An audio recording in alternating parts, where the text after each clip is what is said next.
यश की पूरी जिंदगी बर्बाद हो गई। एक आम इंसान को तूने मुजरिम बना दिया। बधाई हो, घर से भागी हुई तुम्हारी माँ का पता चल गया और तुम्हारे झूठ का भी। ए डॉली, चल बाहर आ। दूसरा पुलिस स्टेशन से बुलावा आया तेरे लिए। थोड़ी ताजी हवा खिलाते हैं तुझे। अरे आशा, खाना हो या हवा तमीज से खिलाया कर, क्योंकि ना तो मैं हमेशा यहाँ रहने वाली हूँ और ना तेरी हमेशा चलने वाली है। हेलो, महिमा शुक्ला। जी आप कौन? Assistant sub inspector Devika Sahu बोल रही हूँ। राजन पाटीदार मर्डर केस में तुमसे पूछताछ करनी है। राजन पाटीदार? अब ये मत कहना कि तुम उसे जानती नहीं थी। जी जानती थी। कैसे जानती थी? जैसे भी जानती थी, आपको क्या? मेरा निजी मामला है, समझिए आप। मर्डर किसी का निजी मामला नहीं होता पूजा। राजन के मर्डर से मेरा कोई लेना देना नहीं है। आगे बोलो। बहुत तेवर हैं। सवाल भी तो आपके ऐसे हैं। क्या रिश्ता है राजन के साथ? अरे क्यों बोलूं? अब तो तू बोलेगी ही बोलेगी। गरोड़िया नगर पुलिस थाने आ जा अभी। धमकी मत दे, समझी? चल, नहीं आती। क्या करेगी? तू आती है या घसीट कर लाऊं तुझे? एड्रेस बोल अपना। मैडम प्लीज आप एड्रेस मत लो। आप मुझे जहाँ बोलेंगे, जब बोलेंगे, मैं आने को तैयार हूँ। मैडम प्लीज आप घर मत आइए। नैना, जितनी देर तुम प्लीज प्लीज बोलने में लगा रही हो, उतनी देर में तो तुम यहाँ आ जाती। नहीं नहीं मैडम, आज मैं घर से बाहर नहीं निकल सकती। बाबूजी घर पर ही है। तुम इतनी डरी हुई क्यों नैना? कहीं राजन पाटीदार के मर्डर में तुम्हारा हाथ तो नहीं है? नहीं नहीं मैडम, मैं तो खुद इतनी ज्यादा शौक हूँ कि क्या बताऊँ। आप मुझे बताइए कि कल कितने बजे आना है। मैं 100% आऊंगी मैडम। क्यों मरवाया तुमने अपने पति राजन और ससुर नरेंद्र को? राजन के अफेयर्स के कारण या फिर तुम्हारी माँ डोली जायसवाल से जुड़ी कोई वजह है? मैं सच कह रही हूँ सर, मैंने नहीं मरवाया अपने पति और ससुर को। तो फिर अपनी माँ के बारे में झूठ क्यों बोला? झूठों पर भरोसा करना इतना आसान नहीं होता। आसान तो सच्चाई का सामना करना भी नहीं होता ना सर। एक ऐसी सच्चाई जो आपसे जिंदगी भर झूठ बुलाती है। बचपन से ही मैं और मेरी बहन सोनिया उस सच्चाई से छुपते रहे कि मेरी माँ डॉली जायसवाल हमारी जैसी जवान लड़कियों को खरीदती, उन्हें घर लाती और उनसे बिजनेस करवाती, धंधा करवाती, प्रोस्टिट्यूशन, वेश्यावृत्ति। हाँ वही सर, धंधा, प्रोस्टिट्यूशन, वेश्यावृत्ति। 12 साल की उम्र से देखा है अपनी माँ को ये धंधा करते हुए। उस घर में ली हर सांस से घिन आती थी, घुटन होती थी। ये घिन और घुटन पर उपन्यास किसी और दिन लिखना। सच्चाई ये है कि तुम्हारी माँ डॉली जायसवाल एक ट्रैफिकर है और 7 महीने पहले ट्रैफिकिंग के केस में गिरफ्तार हुई और लगभग तब से ही तुम अपने पति राजन का घर छोड़कर अपनी माँ के घर आई। मैं तो चाहती थी अपनी माँ के घर से, उसके साय से भी दूर रहूं मैं। अपने भाइयों के लिए लौटी मैं। इससे राजन और उसके पिता नरेंद्र के कत्ल का क्या लेना देना? कहीं ऐसा तो नहीं कि ट्रैफिकिंग के केस में तुम्हारी माँ डॉली जायसवाल अंदर हुई तो उसकी असलियत पता चल गई राजन को और उसने तुम्हें अपने घर से निकाल दिया और इसी वजह से तुम दोनों माँ बेटी ने मिलकर उसके नाम की सुपारी दे दी? ऐसा नहीं है। राजन को मालूम था शादी के भी पहले से कि मेरी माँ क्या काम करती है, और सिर्फ राजन को नहीं, आपके कई पुलिस वालों को भी मालूम था। और राजन ने मुझे घर से नहीं निकाला, मैंने मजबूरी में वो घर छोड़ा अपने भाइयों के लिए। 7 महीने पहले जब माँ गिरफ्तार हुई तब से कहर टूट पड़ा हम सबकी जिंदगी में। पहले तू घर जा, अमित और अतुल को संभाल कुछ समय के लिए। क्यों माँ, कहाँ जा रही हो? जा नहीं रही हूँ, पुलिस स्टेशन से बोल रही हूँ।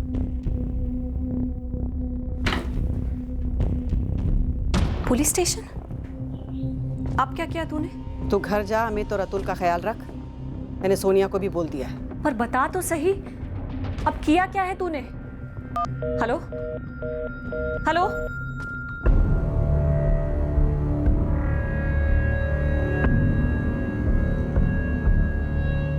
कोमल तू डर मत, तेरे घर वालों को खबर करती है। तेरा बापू आ रहा है तुझे लेने। घर जा रही है तू? मैं तो पहले से ही घर जाना चाहती थी। उन्होंने बोला वो मुझे घर ले जाएंगे, लेकिन उन्होंने मेरे साथ फिर से फिर से शुरू कर दिया। क्यों, बंद कर दिया था क्या? कोई और काम करने की औकात है डॉली की? सर बताइए तो हुआ क्या? 16 साल की लड़की है कोमल महतो, बाहर बैठी है, अपने चाचा के घर से भागकर अपने माँ बाप के घर लौट रही थी। भोपाल स्टेशन पर तेरी माँ का वो दलाल नदीम गिद्ध की तरह लपक गया और तेरी माँ तब से धंधा करवा रही है उससे घर से। और कितना बर्बाद करोगे हम सबकी जिंदगी को? तुम्हें शर्म नहीं आती? अरे वो लड़की 16 साल की है और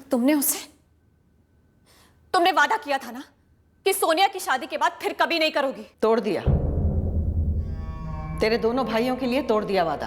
किस्मत थी हम दोनों बहनों की, जो बचपन में तुमने हमें धंधे पर नहीं बैठा दिया। किस्मत नहीं शालिनी, माँ का प्यार था वो। माँ तेरे अंदर सिर्फ बच्चे पैदा करने के लिए थी, कर दिए ना बच्चे पैदा। अब पीछा छोड़ो हमारा। मुझे तो शर्म आती है तुम्हें माँ कहने से भी, जो दूसरों के बच्चों को नुचवाकर उनसे पैसे कमाती है। ये आदर्शवादी बकबक तब करनी थी जब मैंने शुरू किया था। उस समय तो दोनों बहनें बड़े सूट बनवाया करती थी उस पैसे से। उसी पैसे से मैंने तेरी शादी की थी। जब सोनिया की शादी की थी तब भोपाल से इंदौर 3 लड़कियों को पार किया था। तब क्या याददाश्त खो बैठी थी अपनी? गूंगी बहरी अंधी हो गई थी? तुम दोनों बहनें तो अपनी जिंदगियों में मस्त हो, तो क्या मेरी जिंदगी खत्म हो गई है? तेरे दोनों भाइयों की जिंदगी खत्म हो गई है? कल को उन दोनों की शादी हो जाएगी और वो दोनों जाके अपनी बीवियों के पल्लू में बैठ जाएंगे। तब तेरी इस बदनसीब मां का क्या होगा, कभी सोचा है तूने? क्या तेरा वो बाप आएगा अपनी पेंशन लेकर? 4-4 बच्चे गले मड़ के फुट गया साला। जा जाकर ढूंढ उसे और उसे जाकर सुनाना ये महात्मा वाला भाषण, समझी? जिस माँ ने हमें जन्म दिया उसने जीते जी मार भी डाला, लेकिन माँ की एक बात सच थी कि उसी धंधे के पैसे से हमारी परवरिश हुई थी। पर इस सबसे तुम्हारे पति राजन का क्या ताल्लुक? उसे क्यों मार डाला? मैंने राजन को नहीं मारा। राजन कोई दूध का धुला हुआ नहीं था, फिर भी मेरे लिए उस नरक से निकलने का एक जरिया था वो, जो मेरी माँ ने बना के रखा था उस घर में। राजन मुझे अक्सर पीटता था। उसका घर छोड़ के आई थी उसके पहले से ही।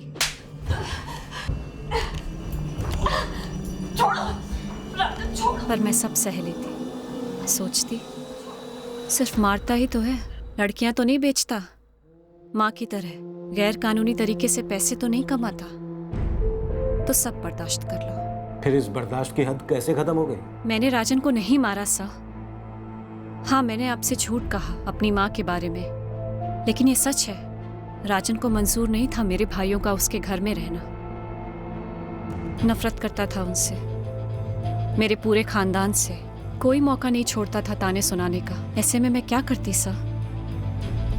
अपने भाइयों को तो नहीं छोड़ सकती थी। एक क्रिमिनल है फैजल। फैजल को तुम्हारी माँ डॉली ने भोजपुर भेजा, किसी गंगाधर से पैसे लेकर यहाँ किसी सुरेश को देने के लिए। मुझे इस सब के बारे में कुछ नहीं पता। शालिनी, झूठ बहुत ज्यादा दिन नहीं चलता। सच बोल दो, जिस माँ से तुम्हें इतनी तकलीफ थी, उसी के जरिए अपने पति राजन को मरवा डाला? जी नहीं, राजन जैसा भी था मेरी माँ से तो बेहतर ही था। उसकी हरकतें चाहे जितनी भी ओछी थी, मेरी माँ की हरकतों से तो कम ही थी। अगर आप ये कहना चाहते हैं कि मेरी माँ ने सुपारी दी होगी राजन को मरवाने की, तो सच कहूं सर, मुझे कोई ताज्जुब नहीं होगा। पर वो राजन को क्यों मरवाती? ऐसा क्या बिगाड़ा होगा राजन ने उसका? अरे आशा, तू ही पूछ लेती जो पूछना था। अब जेल के अंदर से कौन सी लड़कियां बेचने लग रही हूं मैं? सर, मेरे लैंडलाइन पर एक अज्ञात कॉलर ने फोन करके टिप दी थी कि डॉली जायसवाल ने एक नाबालिग लड़की कोमल को अपने घर पर रखा और उससे धंधा करवाया। हाँ जानता हूँ, 7 महीने पहले का केस है, पर रीओपन करना होगा। मुझे डाउट है कि कहीं ये टिप तुम्हें शालिनी के पति राजन पाटीदार ने तो नहीं दी थी? विक्टिम राजन पाटीदार ने? हाँ, 3 अफेयर्स एक साथ चल रहे थे राजन के। शायद डॉली को पकड़वाकर वो शालिनी को अपने घर से निकालने की फिराक में हो और डॉली ने बदला लेने के लिए राजन का मर्डर करवाया हो सकता है शालिनी भी इसमें शामिल हो। ठीक है सर, पता लगाता हूँ उस अज्ञात कॉलर के बारे में। आप मेरे पति को बीच में क्यों ला रही हैं? मत कीजिए।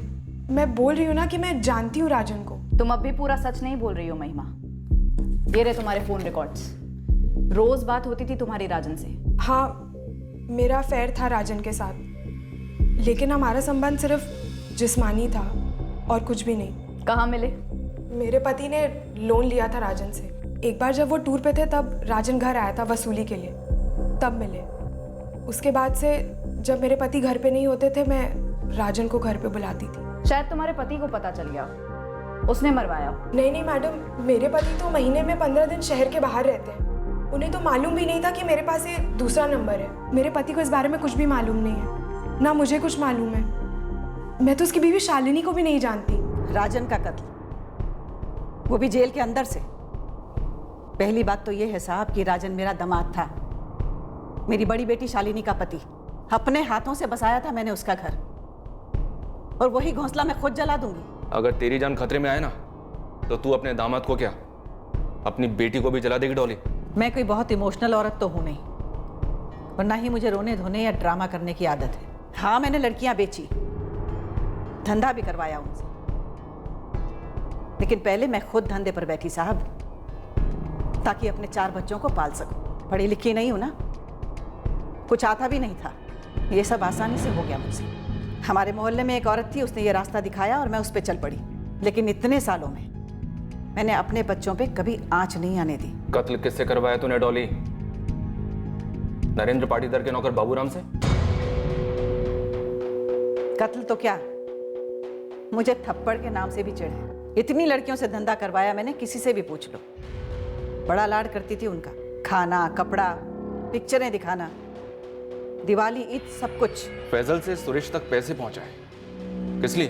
वो रुपए मेरे दामाद नंबर 2 सोनिया के पति धीरज गुर्जर के लिए थे। उसका एक्सीडेंट हो गया था।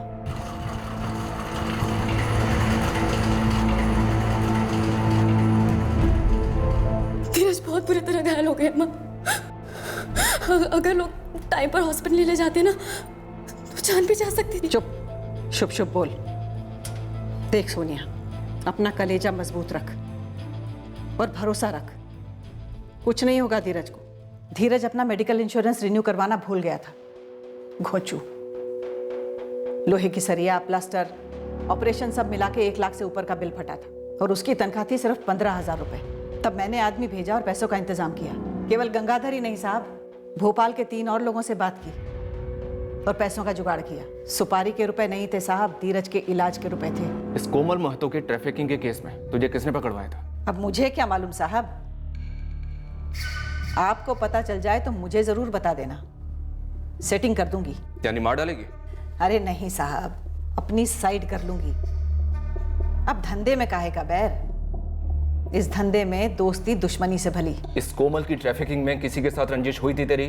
कोमल की ट्रैफिकिंग मैंने नहीं, किसी और ने करवाई थी साहब। कोमल की ट्रैफिकिंग मैंने नहीं, किसी और ने करवाई थी साहब।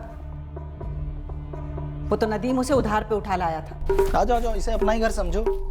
हाँ, यहाँ बैठो। अब चिंता करने की कोई जरूरत नहीं है कोमल। ये जो डॉली आंटी है ना, ये बहुत अच्छी है। कल सुबह वो खुद तुम्हें जबलपुर लेके जाएंगी, सीधा तुम्हारी मम्मी के पास। क्या बोलती डॉली जी, पसंद आई? किराया बोल नदीम। कॉली है, 1.5 लाख में पड़ेगी। अपना कमीशन जोड़ के बोल रहा साले। कैसी बातें कर रही हैं आप डॉली जी? मेरा कमीशन तो सिर्फ आपसे है, और मैं ही महीने में 15-15 हजार में 4 बार बिठा दूंगा, बाद में घसती रहेगी। महीने का 1.5 लाख किराया दूंगी तो कमाऊंगी क्या? अरे कमाओगी डॉली जी, भरपूर कमाओगी। 1 महीने के बाद सप्लायर को बोल देंगे 50% में हमें बेच दे। उसके बाद में पेड़ भी अपना और फल भी, जितना चाहो लूटो। लुट तो मैं गई थी साहब, पूरा 1.5 लाख किराया दिया सप्लायर को। मुश्किल से लड़की 4 बार धंधे पर बैठी और किसी ने चुगली कर दी। राजन ने चुगली की थी, जिसका बदला लिया तूने उससे? अब यही तो मुश्किल है ना साहब इस दुनिया में। ईमानदारी से बात करो तो लोग सच मानते ही नहीं है। अब आप ऐसा करो साहब कि अगर आपको ऐसा लगता है ना कि केवल आप ही सच बोलते हो, तो आप ही सच का पता लगा लो और मुझे जरूर बता देना। सर, ये डॉली 1 नंबर की झोल क्वीन है। डॉली का हाथ पक्का लगता है? हाथ लगता तो है सर, पर ये साबित करने के लिए अभी हमारे हाथ में कुछ नहीं है। लेकिन एक बात है सर, ये डॉली बात घुमाने में एक्सपर्ट है। ए आशा, तेरा चेहरा कितना फीका पड़ गया रे। मौसम्बी का जूस पिया कर। लॉकअप में पीऊंगी तेरा जूस बना के। सर, वो फैजल जिसने डॉली के कहने पर पैसे कलेक्ट किए थे, वो हमारे हाथों लग गया है। लेकिन सर, वो तो सिर्फ एक डिलीवरी मैन था। और वो सुरेश जिसे फैजल ने पैसे पहुंचाए? अभी भी अंडरग्राउंड है सर। देविका, राजन की गर्लफ्रेंड्स नैना और पूजा, कुछ मिला उनसे? एक्चुअली कुछ नहीं मिला सर। दोनों ने अफेयर की बात तो कबूल की है। राजन से लोन लिया था मैंने अपनी स्कूटी के लिए, लौटा नहीं पा रही थी, या यूं बोलो लौटाने का मन नहीं था, तो दिल लगा लिया उसके साथ। लोन और इंटरेस्ट सब माफ। तो तू मर्दों को ऐसे ही फंसाती है। तेरा कोई रैकेट वैकेट तो नहीं है? इतने बुरे दिन नहीं आए मैडम कि मर्दों को फंसाना पड़े। और वैसे भी ये मेरा प्राइवेट मामला है, अब इतना इंटरेस्ट क्यों ले रही है? ज्यादा हवा में मत उड़ पूजा। मर्डर केस में फंसी है तू। फंसे मेरी सैंडल। बोला ना एक बार, राजन के साथ कुछ सीरियस वीरियस नहीं था, लोन के बदले टाइम पास था बस। मेरी तो जिंदगी बर्बाद हो गई मैडम। राजन ने मुझसे शादी करने का वादा किया था। तुम्हें पता नहीं था कि राजन शादीशुदा है? मैडम मैं जानती थी कि वो शादीशुदा है, लेकिन वो शालिनी को डिवोर्स देने वाला था। वो 17 सितंबर को अपना फाइनल डिसीजन लेने वाला था कि वो अपनी वाइफ को डिवोर्स देगा और फिर हम दोनों शादी करने वाले थे मैडम। मैंने तो कई मन्नतें भी रखी थी उसका डिवोर्स जल्द से जल्द हो जाए, लेकिन फिर पता चला कि उसका मर्डर हो गया। मैं आपको बता नहीं सकती मैडम कि मेरी जिंदगी किस कदर बर्बाद हो गई। मैं उसके साथ सो चुकी हूँ मैडम। सर इतना तो हम पकड़ के चल सकते हैं कि राजन शायद शालिनी को डिवोर्स देने वाला था। मतलब घूम फिर कर हम वहीं आ रहे हैं। शालिनी सस्पेक्ट, उसी के पास मोटिव था। उसने गुस्से में आकर अपने पति राजन का मर्डर करवा दिया। कोलैटरल डैमेज, राजन के पिता नरेंद्र पाटीदार। लेकिन सर शालिनी के खिलाफ हमारे पास कोई सबूत नहीं है। पॉसिबिलिटी कम है कि ये मर्डर शालिनी ने खुद किया हो, और अगर किसी और से करवाया है तो फिर किससे करवाया? बाबूराम पर कोई खबर? अभी तक तो कुछ नहीं सर। गुरु खबरी और उसकी टीम लगे हुए हैं, लेकिन सर बाबूराम का इस तरह से अचानक गायब हो जाना अपने आप में एक लीड तो है। मैनहंट जारी करो बाबूराम को।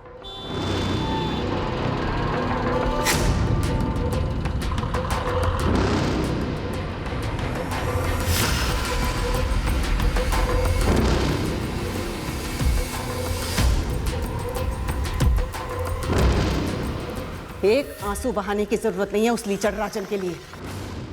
3 औरतों को घुमा रहा था, बताया था पुलिस ने मुझे। एक से तो शादी का वादा भी कर चुका था, और इसीलिए तुझे तलाक दे रहा था, है ना?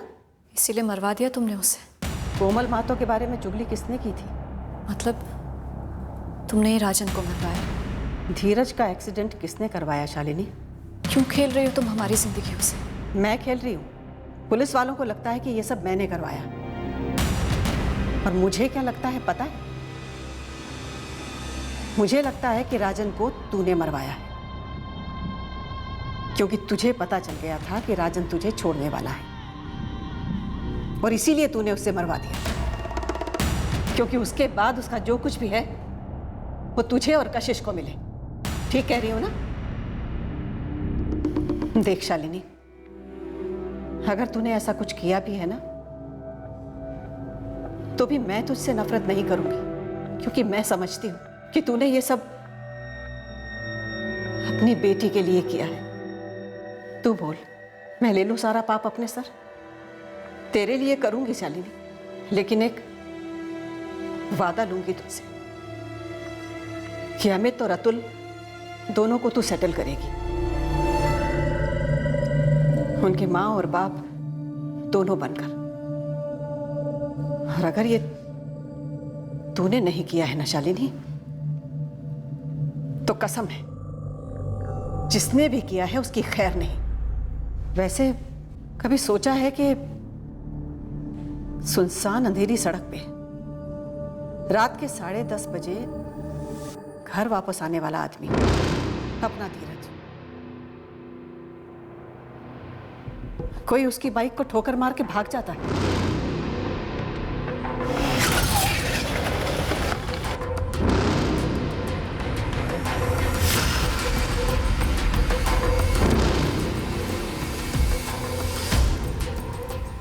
जी हाँ, हॉस्पिटल का सारा बिल दरअसल सोनिया की माँ ने ही भरा था। मैंने माँ से मदद मांगी थी मैडम। एक्सीडेंट 23 अगस्त की रात को हुआ था। जी हाँ, मंडी द्वीप में एक फर्टिलाइजर डिपो है, मैं वहाँ मैनेजर हूँ।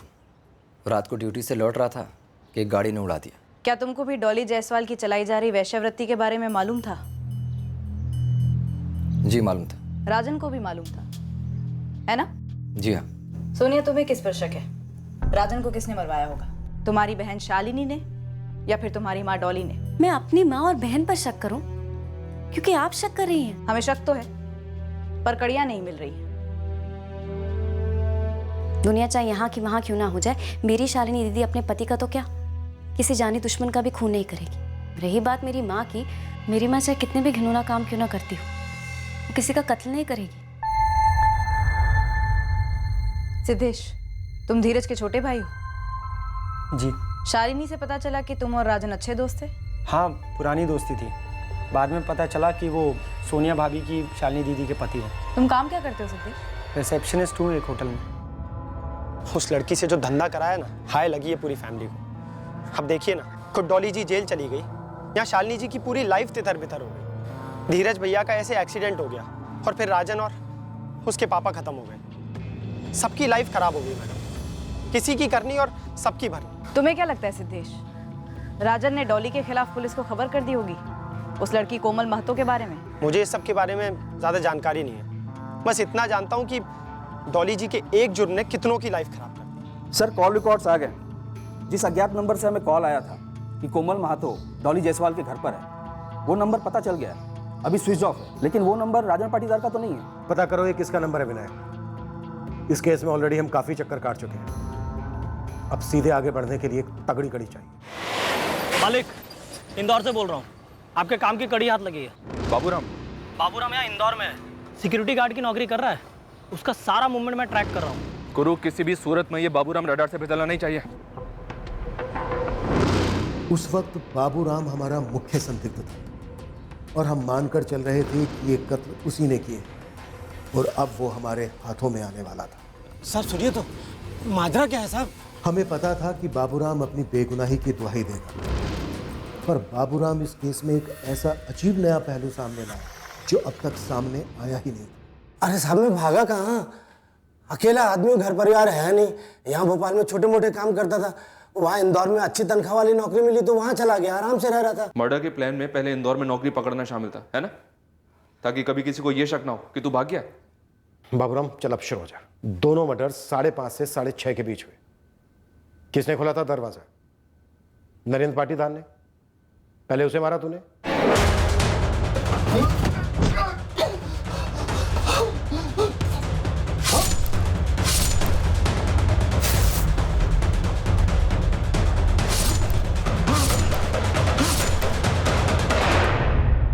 ऐसा ही हुआ था ना साहब? मैं अगस्त के महीने के बाद नरेंद्र जी के घर गया ही नहीं। वहाँ इंदौर में मेरी नौकरी 1 सितंबर से शुरू हुई। तो खास ये काम करने के लिए तो इंदौर से आया? 15 की रात को आया, 16 की सुबह काम की और लौट गया। बाबूराम, किसने दी तुझे सुपारी ये मर्डर्स करने के लिए? राजन की पत्नी शालिनी ने, या शालिनी की माँ डॉली जायसवाल ने, या नरेंद्र की पत्नी रानी देवी ने? तू तो जानता भी है रानी देवी को। मैं नरेंद्र जी की पत्नी रानी भाभी को जानता हूँ। वो माहीपुर में रहती हूँ, ग्वालियर जिले में पड़ता है।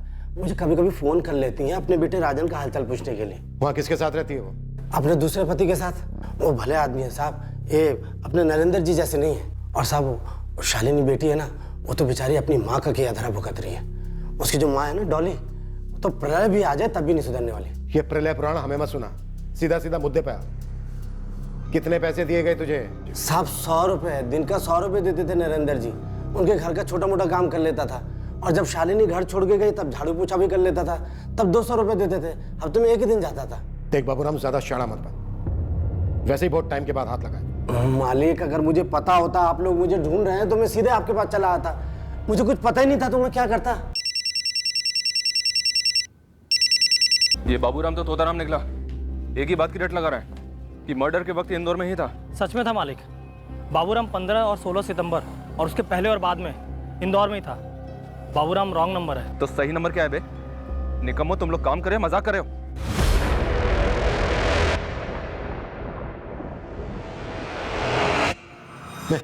जा तू।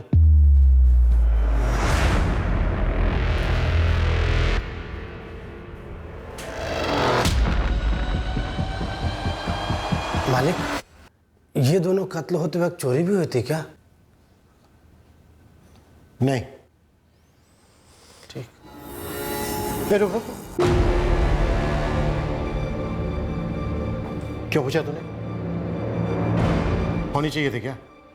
पहले भी हुई थी ना चोरी, तो इसलिए सोचा कि वो। कब हुई थी? जुलाई या अगस्त में। किसने की थी चोरी? निकाल बाहर, निकाल निकाल बाहर। मेरा सब्र बता आज, जो जो चुराया सबका सब बाहर निकाल, निकाल।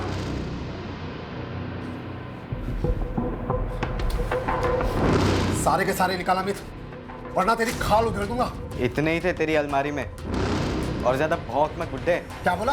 बड्ढा है तेरी तब। क्या हुआ? हुआ क्या है? अरे मेरी बाहर आंख क्या लग गई? ये घर के अंदर घुस गया चोरी करने के लिए, और ऊपर से बदतमीजी अलग कर रहा है। 100 की सिर्फ 2 पत्तियां ली थी मैंने, और कौन सा बड़ा तेरा खजाना लूट लिया जो फुदक रहा है इतना? हाँ चल थाने, चल थाने तू। थाने चल, रोक। इसीलिए राजन ने इन दोनों भाइयों को घर में पनाह नहीं दी। अपनी माँ की देखा देखी में क्रिमिनल बनने की तैयारी में है दिन। वो लड़का अमित शालिनी का भाई चर्सी है। जब नरेंद्र जी के घर रहता था ना, तब भी उसने 2-3 बार पैसे चुराए थे अपनी बहन के पर्स से। तब भी शालिनी ने उसे डांटा था।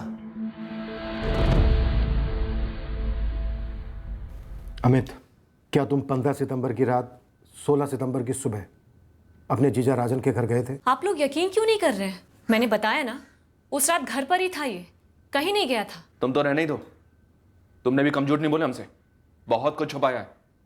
अमित जवाब दो। आप लोग ये सवाल कर ही क्यों रहे हैं? क्या साबित करना चाहते हैं कि इस बच्चे ने मेरे पति और ससुर को मार दिया? होश में तो है आप लोग? ये रहता है होश में कभी? नशे के लिए पैसे नहीं चुराता है? कभी इसने बताया तुमसे कि राजन के घर से जब तुम लोग अपनी माँ के घर चले गए थे, उसके बाद ये राजन के घर गया था एक बार चोरी करने? तुम्हारे ससुर ने इसे रंगे हाथ पकड़ा था। देखिए सर, 100-200 रुपए चुराना एक बात है, और 2 लोगों का कत्ल कर देना दूसरी। और मैं आपको कितनी बार बता चुकी हूं कि अमित उस रात घर पर ही था। अमित, जो भी सच है बता दे, वरना तेरी मुसीबत और बढ़ेगी। सर, आप मेरे भाई को ऐसे धमकी नहीं दे सकते। सवाल अमित से हो रहे हैं, जवाब भी अमित देगा। अमित, क्या ये दोनों मर्डर्स तुमने किए हैं? सर आप शालिनी, बोलो अमित, क्या ये दोनों मर्डर्स तुमने किए?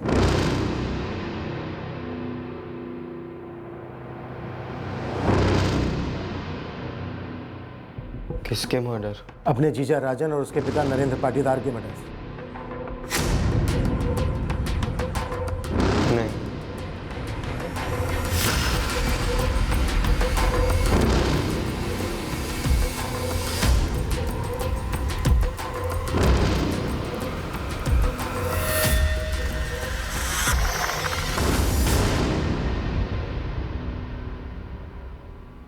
ये अमित टस से मस नहीं हो रहा है। एक ही जवाब, मैंने नहीं किया। और हम कोई और तरीका अपना भी नहीं सकते, माइनर है लड़का। सर, हमारे हाथ में कुछ ठोस होना ही चाहिए जिससे अमित का झूठ पकड़ा जाए। एक बात समझ में नहीं आ रही है, अमित ड्रग एडिक्ट है। अगर वो राजन के घर पैसे लेने गया और वहां पर वो राजन और राजन के पिता नरेंद्र का कत्ल करता है और पैसे नहीं लेता, क्यों?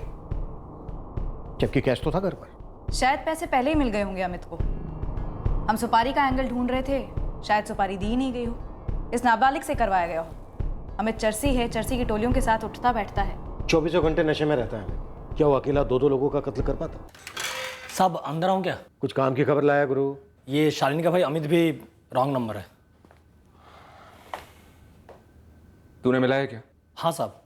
अब देखिए, ये अमित अकेला 2-2 मर्डर तो नहीं कर सकता है, कम से कम 2 लोग लगते हैं इस काम के लिए। मैंने इसके चर्सियों की टोली को खूब खंगाला है, कोई भी ये काम मुफ्त में नहीं करेगा, और ना ही ऐसी कोई खबर है। इतने नशे में रहने वालों की जुबान फिसलती है साहब, लेकिन इसने कभी भी अपने किसी भी साथी को कुछ भी नहीं बोला है। शालिनी कह रही थी कि उस रात अमित घर पर ही था, उसका क्या? सर, ये साबित करने के लिए कोई सबूत तो नहीं है, पर इस बात का भी क्या सबूत है कि अमित राजन के घर गया था? सर एक बात बोलूं साहब, राजन मरते वक्त फुल दारू के नशे में था, अंदर के कमरे में घंटी बजी होगी तो पूरे चांसेस है कि राजन तो उठ के नहीं गया होगा दरवाजा खोलने के लिए। बाहर इसका बापू नरेंद्र सोया हुआ था, तो हो सकता है कि दरवाजा खोलने नरेंद्र उठा हो। अब सोचिए सर, अगर ये अमित वहां गया होता तो क्या नरेंद्र उसे देखकर भड़कता नहीं, चिल्लाता नहीं, उसे अंदर ले लेता और फिर खुद बाथरूम की ओर चला जाता, जहां पहले अमित उसे मारे फिर राजन को मारे? रॉन्ग नंबर पे रॉन्ग नंबर। पता नहीं सही नंबर क्यों नहीं लग रहा है इस केस में। क्योंकि हमारे पास इस बात का कोई टेक्निकल सबूत नहीं है कि उस रात किसी की बात हुई राजन के साथ, फिर वो जान पहचान वाला शख्स राजन के घर आया हो, राजन के साथ बैठकर कमरे के अंदर उसने शराब पी हो, फिर राजन को मार दिया हो, राजन के बाप को भी। सर मौत सुबह 5:30 से 6:30 के बीच में हुई, यानी जो भी शख्स आया होगा कातिल रात भर रुकने के इरादे से ही आया होगा। कुल मिलाकर एक ही एंगल में दम लग रहा है इस वक्त, और वह है खुद शालिनी। लेकिन सवाल यह है कि क्या शालिनी अपनी छोटी सी बच्ची कशिश और 2 नाबालिग भाइयों को अकेले घर पर छोड़कर अपने पति के घर जाती उस रात को? और पूरी रात वहां रहती और फिर सुबह 5:30 से 6:30 के बीच दोनों का कत्ल करती और वापस अपने घर लौटती।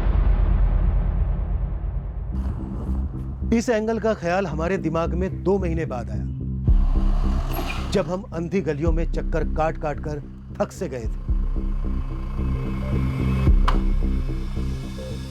वो एक्सीडेंट, शालिनी की छोटी बहन सोनिया के पति धीरज गुर्जर का जो एक्सीडेंट हुआ था, वो एक्सीडेंट, वो वाकयात क्या वाकई में एक्सीडेंट था? आपको लगता है सर वो एक्सीडेंट नहीं था? वही सोच रहा हूं। देविका, याद है धीरज के छोटे भाई सिद्धेश ने तुमसे क्या कहा था? ये जो सोनिया भाभी की माँ ने उस लड़की से जो धंधा कराया ना, हाय लग गई है पूरी फैमिली। सबकी लाइफ खराब हो गई मैडम, किसी की करनी और सबकी भरनी। एक तरीके से उसकी ये बात इस बात को अंडरलाइन करती है कि ये सारे हादसे डॉली के ट्रैफिकिंग केस से कहीं ना कहीं जुड़े हैं। उस केस के तो हर पहलू को हमने खंगाला। ट्रैफिक हुई उस बच्ची कोमल महतो तक भी हम पहुंचे, उसकी अपनी दुखद कहानी थी, पर इस डबल मर्डर से जुड़ा कुछ भी नहीं मिला सर। और वो एक्सीडेंट, डॉली के छोटे दामाद का एक्सीडेंट होता है, फिर बड़े दामाद का कत्ल। क्या ये धीरज का एक्सीडेंट वाकई में एक्सीडेंट था या फिर ये एक्सीडेंट एक अटेम्प्ट टू मर्डर था? धीरज और राजन के बीच में कोई आपसी रंजिश हो, क्या आपका इशारा इस ओर है? इन दोनों दामादों के बीच अनबन हो सकती है। इस एक्सीडेंट की रिपोर्ट मंगवाओ।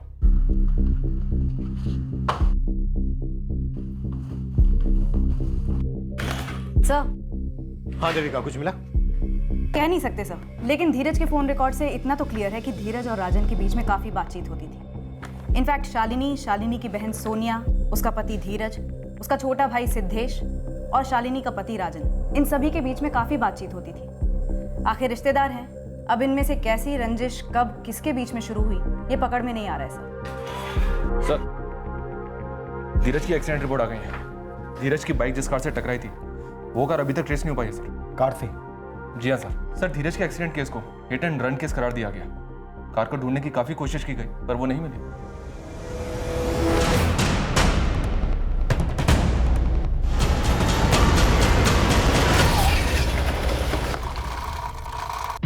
अगर धीरज का एक्सीडेंट वाकई में अटेम्प्ट टू मर्डर था तो पहले धीरज को मारने की कोशिश करना, फिर राजन और उसके साथ उसके पिता नरेंद्र का कत्ल। कोई तो घंटी बज रही है इस एंगल में। क्या मुझे मार डालने की कोशिश? तुम्हें ऐसा कभी नहीं लगा? क्या राजन से कोई झगड़ा था तुम्हारा? नहीं तो, साड़ू भाई थे हम दोनों। एक मिनट, आप कहना क्या चाह रही हैं? कि राजन ने मेरा एक्सीडेंट करवाया मुझे मारने के इरादे से, और बदला लेने के लिए मैंने राजन को और उसके पिता को मरवा डाला? क्या ऐसा हुआ था? ऐसा कुछ नहीं हुआ था मैडम। आप लोग हताश हो रहे हैं, इसलिए दिमाग के घोड़े बेलगाम दौड़ाए जा रहे हैं।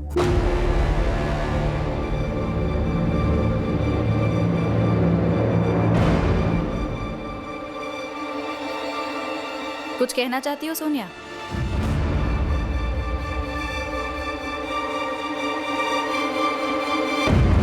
कुछ कहना चाहती हो सोनिया?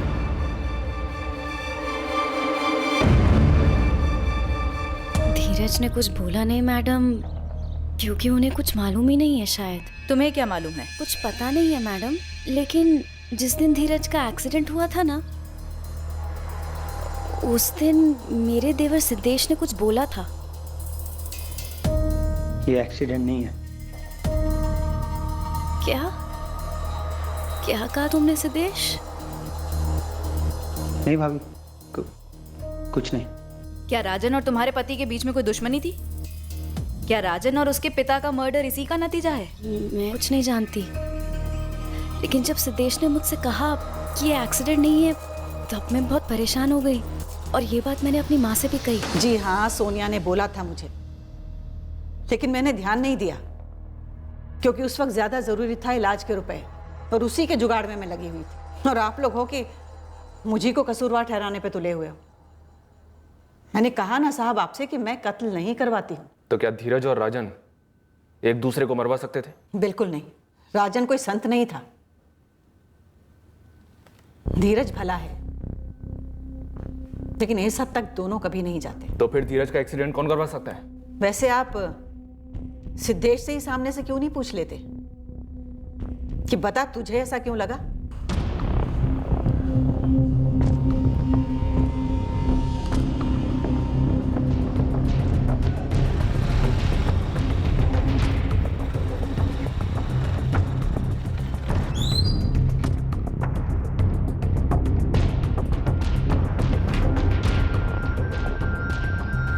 सिद्धेश गुर्जर हमेशा नाइट ड्यूटी करता है।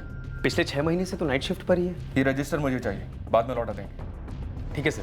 सर मुझे ऐसा लगा क्योंकि रात 9 बजे के बाद उस रास्ते पर कोई ट्रैफिक होता ही नहीं है, रास्ता एकदम साफ होता है और धीरज भैया एकदम सेफ बाइक चलाते हैं, वहां कभी एक्सीडेंट नहीं होता, इसलिए मुझे लगा सर। जानबूझकर धीरज को किसने कार से उड़ाया? मारने के इरादे से। तो कौन कर सकता है ऐसा सिद्धेश? मुझे नहीं पता सर, मुझे बस ऐसा लगा। तुझे ऐसा लगा नहीं, तुझे पता था, तुझे पता है किसने करवाया एक्सीडेंट? नाम बोल। 15 सितंबर की रात को तू कहाँ था? ड्यूटी पर था। तेरे होटल का गैस रजिस्टर है ये। 15 सितंबर की नाइट शिफ्ट वाले पेज पर जा, ऑन ड्यूटी रिसेप्शनिस्ट में तेरा सिग्नेचर देखा हमें। ये देखिए सर, ये रहा सिग्नेचर। व्हाइटनर लगाकर तूने अपना साइन किया है। तेरे मैनेजर को अच्छी तरह से याद है 15 सितंबर की नाइट शिफ्ट से तूने ऑफ मांगा था। 15 सितंबर सिद्धेश के मौजूद होने के सिग्नेचर के नीचे व्हाइटनर लगा हुआ है। क्यों? दिखाइए। लेकिन इस रजिस्टर पर सिद्धेश का सिग्नेचर 15 सितंबर को कैसे हो सकता है? उस रात तो वो छुट्टी पर था। मोहन सर, वो मेरे घर का एक अर्जेंट काम आ पड़ा है, तो आज नहीं आ पाऊंगा, प्लीज ऑफ दे दीजिए। चालाक है तू। रजिस्टर में गड़बड़ी की, अपना फोन घर पर छोड़ कर गया, राजन के घर नहीं लेके गया, ताकि तेरे फोन की लोकेशन राजन के घर की ना दिखे। और तू उतना भी चालाक नहीं है सिद्धेश। तूने कहा था कि तू उस रात ड्यूटी पर था, जबकि उस वक्त तेरा फोन तेरे घर पर ही था। हमने पता किया है राजन से दोस्ती थी तेरी, तुम लोग मिलते थे, प्यार करते थे साथ में, और उस रात को भी पी रहे थे। चलो, क्यों मार डाला बाप बेटे को? क्या धीरज को मारने की कोशिश राजन ने करवाई थी? हाँ। और तुझे कैसे पता चला? राजन ने 23 अगस्त को फोन किया था मुझे। एक्सीडेंट के पहले ही उसने फोन किया था। हाँ राजन, क्या हाल है? बढ़िया, सब ठीक तो है? हाँ हाँ, पर तू ऐसे क्यों पूछ रहा है? नहीं बस ऐसे ही। धीरज ठीक है ना? हाँ बिल्कुल ठीक है। ठीक है, चल।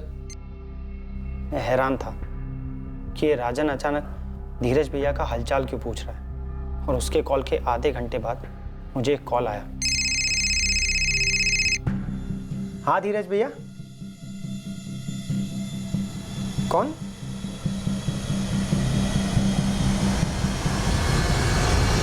राजन का फोन आता है धीरज भैया की खैरियत पूछने के लिए। उसके आधे घंटे बाद एक राह चलता आदमी धीरज भैया के फोन से कॉल करके कहता है कि उनका एक्सीडेंट हो गया। 2 और 2 मिलाना इतना मुश्किल भी नहीं है ना सर। राजन क्यों मरवाना चाहता था धीरज को? क्योंकि शक था राजन को सर कि उसकी पत्नी शालिनी और धीरज भैया का अफेयर चल रहा था। वाकई में अफेयर चल रहा था? नहीं था सर। धीरज भैया काफी सपोर्ट करते थे शालिनी जी को, कभी कभार उनके घर भी जाते थे हौसला देने सर, कभी पैसे भी देते थे। धीरज भैया शालिनी जी की मदद सिर्फ इसलिए कर रहे थे क्योंकि वो अकेली थी, अकेली अपनी छोटी बच्ची कशिश और 2 भाइयों को संभाल रही थी। मैं राजन के साथ पीने बैठता था छुट्टी के दिन, तो 2-4 बार राजन ने पूछा भी था मुझसे। धीरज हर तीसरे दिन जाता है वहाँ, माजरा क्या है? नहीं क्योंकि तू नहीं जाता ना, इसलिए। अच्छा, मतलब तेरा धीरज भैया शालिनी की जिंदगी में मेरी जगह लेगा? राजन वो वाइफ है तेरी, और तू उसके बारे में कैसी बातें कर रहा है? धीरज भैया के साथ सोनिया भाभी भी तो जाती है ना। लेकिन धीरज अकेला ज्यादा जाता है। राजन ये शक करना छोड़ दे। धीरज भैया सिर्फ हेल्प करना चाहते हैं शालिनी भाभी। एक छोटी बच्ची, 2 छोटे भाई, उसमें से एक चर्सी, आसान लाइफ नहीं है उनकी। राजन को शक था कि तुम्हारा धीरज के साथ अफेयर है, ये बात तुम्हें पता थी? हाँ पता थी। राजन थे ही शक के मिजाज के। इस बात को लेकर उन्होंने मुझे 1-2 बार बुरा भला भी कहा था, पर मैडम मेरा धीरज के साथ कोई चक्कर नहीं है। मेरी छोटी बहन के पति है वो, बड़ी इज्जत करती हूँ उनकी, क्योंकि वो हमारी काफी मदद करते हैं।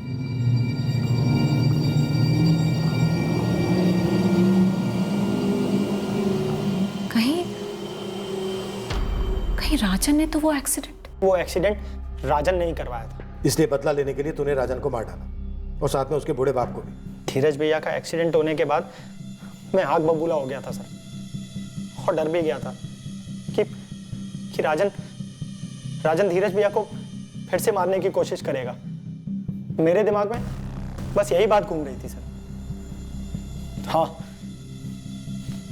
मैं राजन को मार डालना चाहता था।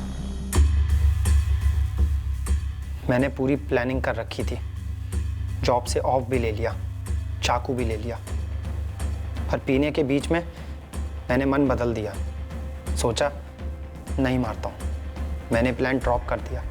बस उसके बाद हम लोग बातें करते रहे थोड़ी देर और फिर सो गए।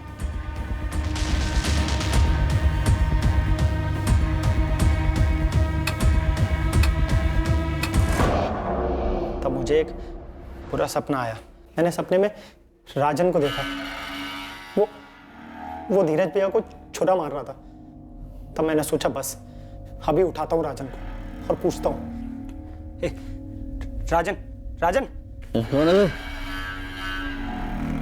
धीरज भैया का एक्सीडेंट तूने कराया था क्या? एक्सीडेंट के पहले तूने फोन किया था ना मुझे धीरज भैया की खैरियत पूछने के लिए। क्यों? तुझे मालूम था ना कि उनका एक्सीडेंट होने वाला है? सिद्धेश जाके सो जा, नहीं तो अपने घर जा। तेरा भाई इस बार तो बच गया, अगर नहीं सुधरा ना तो अगली बार नहीं बचेगा। और सुन, तूने ज्यादा टाटा की ना तो इस बार तेरा एक्सीडेंट हो जाएगा। आधा अधूरा नहीं, पूरा और पक्का वाला, समझा? चल जा।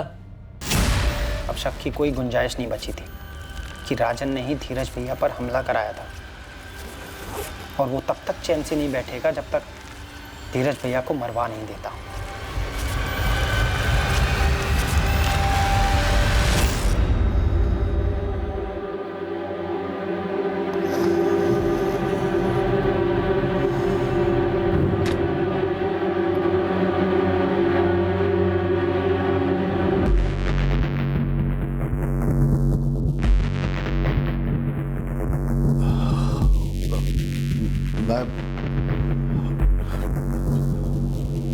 दूध लेने जा रहा हूं।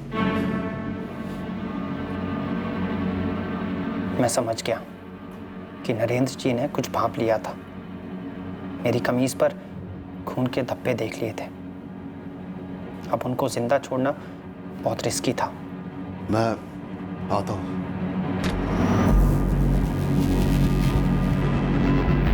मैंने राजन की शर्ट पैंट पहन ली, सबको गुमराह करने के लिए घर भी तितर बितर कर दिया और घर को ताला लगाकर निकल गया। शालिनी का कहना है कि उसका और धीरज का कोई अफेयर नहीं था। मैंने भी तो वही बोला था ना सर। मैंने समझाया उसे कि उसके मन का वहम है। जरूर शालिनी जी ने भी बोला होगा, पर फिर भी क्यों मारने की कोशिश की उसने मेरे भाई को? तो एक पुलिस कंप्लेन कर देता। पर साबित कैसे करता सर कि एक्सीडेंट नहीं, अटेम्प्ट टू मर्डर था? तो अब क्या राजन और उसके बाप को मारकर साबित कर पाया तू?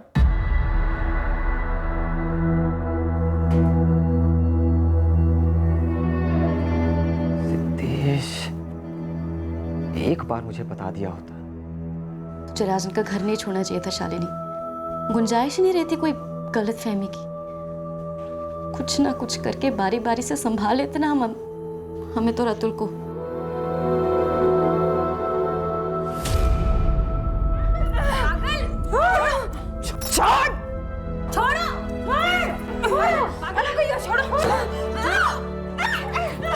ये सब तुम्हारी वजह से हुआ है माँ, सब तुम्हारी वजह से। मेरे से सच्ची बेमतलब मारेंगे, सिर्फ तुम्हारी वजह से। सिद्धेश की पूरी जिंदगी बर्बाद हो गई। एक आम इंसान को तूने मुजरिम बना दिया।